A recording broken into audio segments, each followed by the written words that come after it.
बरसों पहले एक छोटे से गांव में एक जलेबी वाला रहता था। उसका नाम था मिट्ठू। मिट्ठू का पूरा परिवार स्वादिष्ट मिठाइयां और जलेबियां बनाते थे और उनकी जलेबियां पूरे गांव भर में बहुत मशहूर थी। मगर मिट्ठू काफी लालची था। वो किसी को भी ठगने का कोई मौका छोड़ता ही नहीं था।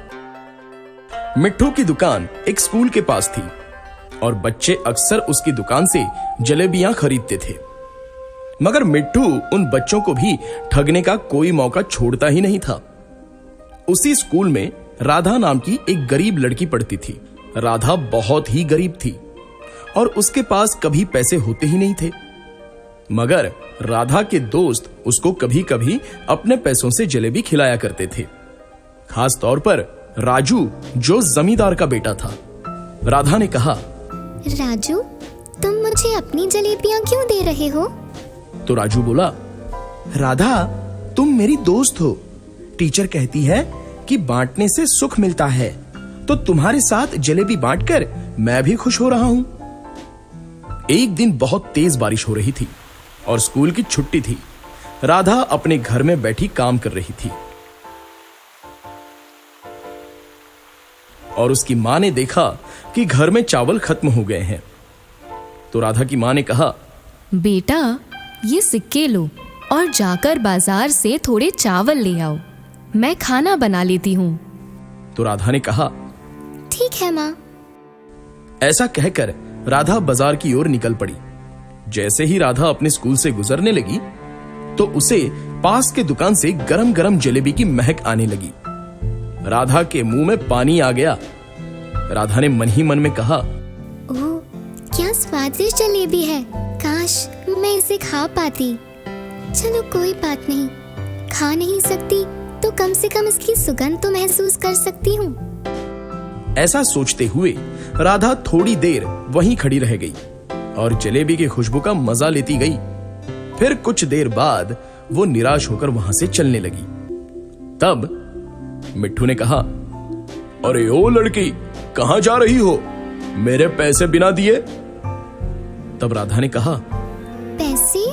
कैसे पैसे? मैंने तो आपकी दुकान से कुछ खरीदा ही नहीं। तो मिट्ठू ने कहा, और ये जो तुम इतनी देर से जलेबी की सुगंध ले रही थी, उसका पैसा कौन देगा? तो राधा ने कहा, सुगंध के पैसे? पर अंकल, मैंने तो जलेबी खाई ही नहीं, तो किस बात के पैसे? अरे पागल लड़की, सुगंध भी मेरे दुकान की जलेबी की थी ना, तो वही पैसे मांग रहा हूं। राधा ने सोचते हुए कहा, पैसे अगर मैंने यहाँ दे दिए तो मेरे घर वालों को भूखा रहना पड़ेगा। काश मैं यहाँ रुकती ही नहीं। ऐसा सोचते हुए राधा रोने लगी। तब वहां से राजू अपने बड़े भाई पप्पू के साथ गुजर रहा था। पप्पू शहर में पढ़ाई करता था और बहुत ही होशियार था। जब राजू और पप्पू ने राधा को रोते हुए देखा तो वो रुक गए और राधा ने रोते रोते उन दोनों को सारी बात बता दी। पप्पू थोड़ी देर सोचता रहा और फिर पप्पू बोला, भाई जलेबी वाले, आपकी बात बिल्कुल सही है। सुगंध तो ली है, तो पैसे तो देने होंगे। राधा हैरान होकर पप्पू को देखती रही। तो पप्पू ने कहा, चलो राधा, जिद मत करो, पैसे मुझे दे दो, मैं अंकल को दे देता हूँ। राधा जोर जोर से रोने लगी और ये देखकर काफी भीड़ जमा हो गई। फिर राधा ने अपने पैसे पप्पू को दे दिए। पप्पू ने उन सिक्कों को अपनी मुट्ठी में रख लिया और उन्हें बजाने लगा। पप्पू ने कहा, अंकल, आपको सिक्कों की आवाज सुनाई दे रही है? तो मिट्ठू बोला, हाँ हाँ, दे तो रही है बेटा। तो पप्पू बोला, ठीक है अंकल, शुक्रिया। ऐसा कहकर पप्पू वहां से चल दिया। तो मिट्ठू ने चिल्लाते हुए कहा, अरे ओ, रुको रुको, पैसे तो देते जाओ। तो पप्पू ने कहा, काहे के पैसे अंकल? आपने पैसों की आवाज तो सुन ली ना, तो समझ लो आपके पैसे मिल गए। तो मिट्ठू बोला, ऐसे कैसे? तो पप्पू बोला, ठीक वैसे ही जैसे आप राधा से जलेबी की खुशबू के पैसे ले रहे थे। पप्पू की बात सुनकर भीड़ जोर जोर से हंसने लगी और मिट्ठू को कोसने लगी कि वो एक गरीब बच्ची को भी ठगने से पीछे नहीं हट रहा था। मिट्ठू को शर्मिंदा होना पड़ा और अपनी जान बचाने के लिए उसने बच्चों को मुफ्त में जलेबी दे दी। चांदी के सिक्के देने वाली गाय, जादुई गाय। एक गांव में रतन और रजत नाम के दो अमीर किसान रहते थे। उनके पास खेती के लिए बहुत सारी जमीन थी और बहुत सारी गायें भी थी। वो दोनों और गाय खरीदना चाहते थे। उनके पड़ोस में मदन नाम का एक गरीब किसान रहता था। मदन के पास एक छोटा सा जमीन का टुकड़ा और केवल एक ही गाय थी। मदन के पास जो भी कुछ था वह उससे संतुष्ट रहता था और भगवान को उसके लिए धन्यवाद देता था। देखो, मदन तो बहुत खुश लग रहा है। इतनी गरीबी में ये कैसे खुश रहता है? अगर हम इसकी गाय खरीद लें तो अच्छा रहेगा।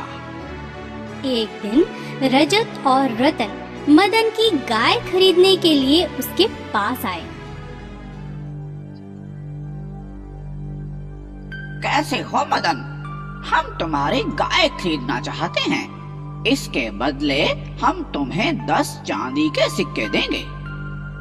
मदन अपनी गाय को बहुत प्यार करता था और उसे बेचना नहीं चाहता था। मुझे अपनी गाय बेचनी नहीं है, आप लोग किसी और से गाय खरीद लें। मदन के मना करने पर रतन और रजत बहुत गुस्से में आ गए। उन्होंने सोचा कि वो मदन से बदला लेंगे।